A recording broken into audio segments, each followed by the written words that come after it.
Mbappé se fue del PSG y pasó algo que nadie imaginó, se convirtieron en el mejor equipo del mundo, mientras que el Real Madrid, donde se suponía que Mbappé ganara la Champions, no pudo levantar ni un trofeo importante. Imagina el Parque de los Príncipes, minuto 89, un silencio envuelve a las personas que contienen la respiración, la pelota flota en cámara lenta después de un rechace perfectamente servida para Fabián Ruiz. El español, ese fichaje discreto, ajusta su cuerpo y desata un zurdazo imposible que se clava en la escuadra del Arsenal.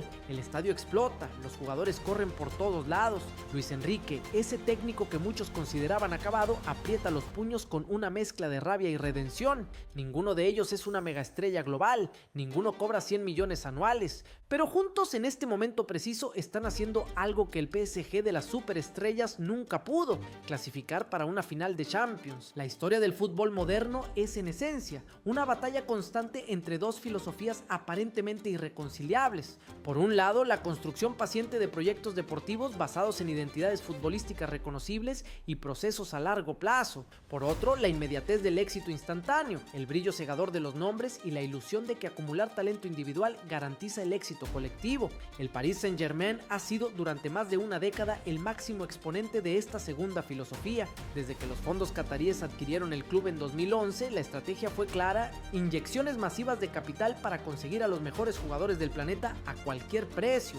No importaba si encajaban en un sistema o si compartían valores. La premisa era simple: si tienes a los mejores, ganarás. Durante años, los pasillos del Parque de los Príncipes fueron un desfile interminable de estrellas. Zlatan Ibrahimovic llegó como el primer gran nombre, luego vendrían Cavani, Di María, Neymar, Mbappé y finalmente Messi y Sergio Ramos. El vestuario parisino parecía más la alfombra roja de una gala que un espacio deportivo, individualidades brillantes que nunca terminaron de formar un verdadero equipo. La temporada del 21-22 representó la culminación de esta filosofía. Con Messi, Neymar y Mbappé en ataque, el PSG presentaba un tridente ofensivo valorado en más de 400 millones de euros. La prensa los coronaba antes de empezar. Los aficionados imaginaban una era de dominio absoluto. Los rivales temblaban ante la perspectiva de enfrentarlos. El resultado: eliminación en octavos de Champions, con un Real Madrid remontando una eliminatoria que parecía sentenciada. Hay derrotas que son simplemente eso, tropiezos momentáneos en el camino. Otras, en cambio, funcionan como puntos de inflexión, momentos que obligan a una introspección profunda. Esa noche en el Santiago Bernabéu fue uno de esos momentos. Las imágenes de Nasser Al-Khelaifi, presidente del club, persiguiendo al árbitro y amenazando empleados del Real Madrid, simbolizaban el colapso de un modelo insostenible. Lo que pocos imaginaban es que esa derrota sería el responsable de una transformación radical. Primero fue la salida de Leonardo como director deportivo, luego la de Pochettino como entrenador. Pero el cambio verdaderamente sísmico llegó con dos decisiones: la contratación de Luis Campos como consejero deportivo y la de Luis Enrique como entrenador. Campos, arquitecto de los éxitos del Mónaco y el Lille, llegaba con una filosofía clara: construir un equipo coherente, no una colección de estrellas. Luis Enrique, por su parte, venía precedido por su reputación de entrenador inflexible, capaz de sentar a cualquier jugador que no se ajustara a su plan colectivo, sin importar su nombre o salario. La primera temporada de esta nueva era fue de transición. El equipo seguía dependiendo excesivamente de las individualidades de Mbappé, el vestuario continuaba dividido entre clanes, los resultados mejoraron en lo doméstico, pero en Europa el equipo volvió a fracasar. Fue entonces cuando se tomó la decisión más valiente y revolucionaria: dejar ir a Kylian Mbappé, la mayor estrella del equipo y posiblemente del fútbol mundial.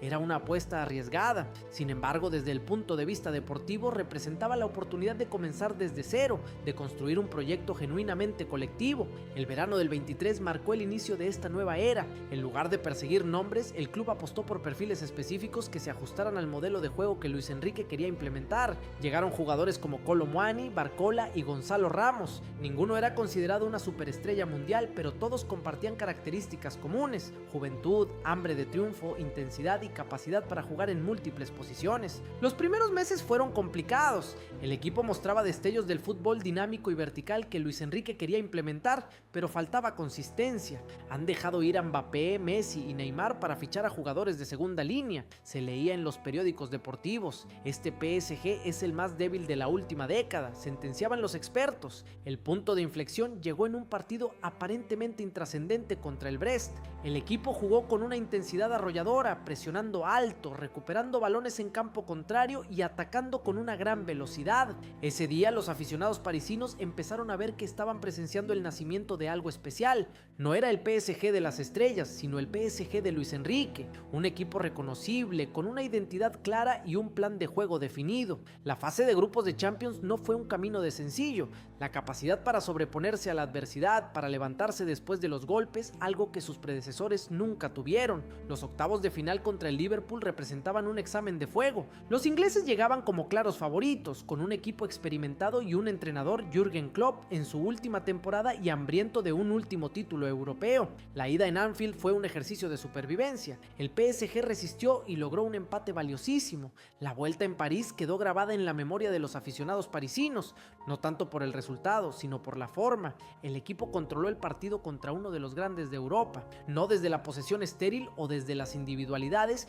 sino desde una estructura sólida, una presión colectiva y transiciones rápidas perfectamente ejecutadas. Cuando Beraldo marcó el único gol del partido tras un córner, la celebración desaforada de Luis Enrique resumía el sentir general. Este PSG estaba consiguiendo lo que parecía imposible. En cuartos de final, el Aston Villa de Emery esperaba con un plan meticuloso. El técnico español, especialista en competiciones europeas, había estudiado a fondo a su rival. Sin embargo, la ida en Inglaterra mostró la otra gran virtud del nuevo PSG, la adaptabilidad. Luis Enrique sorprendió con un planteamiento más conservador, cediendo la iniciativa para explotar los espacios. El resultado, una victoria por 2-0, fue un golpe sobre la mesa.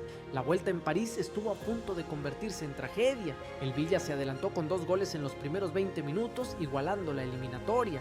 El PSG de temporadas anteriores se habría derrumbado ante la primera adversidad. Este equipo, en cambio, supo sufrir, respirar hondo y recomponerse. Las semifinales contra el Arsenal representaban el mayor desafío hasta la fecha. El equipo londinense, dirigido por Mikel Arteta, era posiblemente el más en forma de Europa. La ida en Londres fue un ejercicio táctico magistral por parte de Luis Enrique.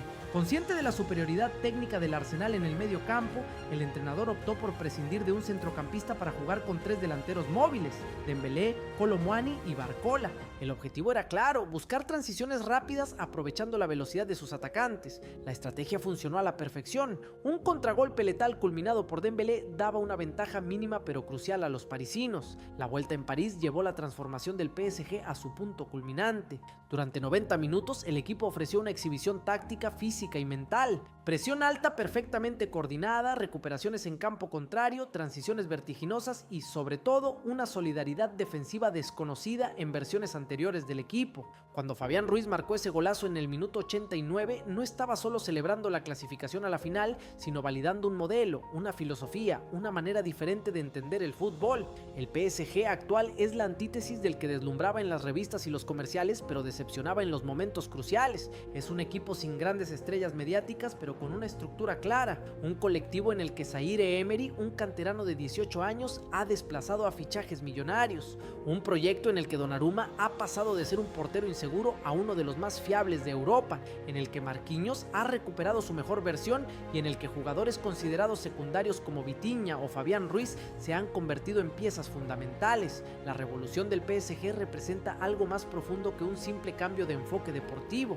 Es un desafío directo a la narrativa dominante del fútbol moderno, un recordatorio de que incluso en una era marcada por el poder económico desmedido, los valores tradicionales del deporte, trabajo en equipo, sacrificio, identidad colectiva, siguen siendo fundamentales para el éxito. La final contra el Inter de Milán no es solo un partido por un título, sino un choque de filosofías. El conjunto italiano, construido con recursos limitados pero con una identidad clara bajo la dirección de Inzaghi, representa valores similares a los que el PSG está empezando a abrazar. Sea cual sea el resultado el 31 de mayo en Wembley, la transformación del PSG ya ha dejado una lección poderosa. En el fútbol, como en la vida, a veces es necesario perder para realmente comenzar a ganar. La revolución silenciosa que está experimentando el Paris Saint-Germain podría marcar un antes y un después en el fútbol de élite, un recordatorio de que los proyectos basados en estructuras sólidas y valores compartidos siguen siendo el camino más fiable hacia el éxito sostenible, y que a veces la verdadera grandeza no está en acumular estrellas, sino en conseguir que brille la constelación completa. Mientras tanto, en algún lugar de Madrid, Kylian Mbappé seguramente observará con sentimientos encontrados lo que está sucediendo con su antiguo equipo. La ironía es palpable. El club que construyó un proyecto entero alrededor de su figura está alcanzando su mayor mayor éxito precisamente después de su marcha. Es el paradójico epílogo de una historia que comenzó con petrodólares y egos desmedidos, y que podría terminar con la reivindicación del fútbol en su esencia más pura, un deporte colectivo donde el todo siempre es mayor que la suma de sus partes. Pero ¿tú qué piensas? ¿Veremos equipos grandes sin estrellas? ¿Vale la pena tener jugadores que cobran millones? Déjalo en los comentarios. Te leo.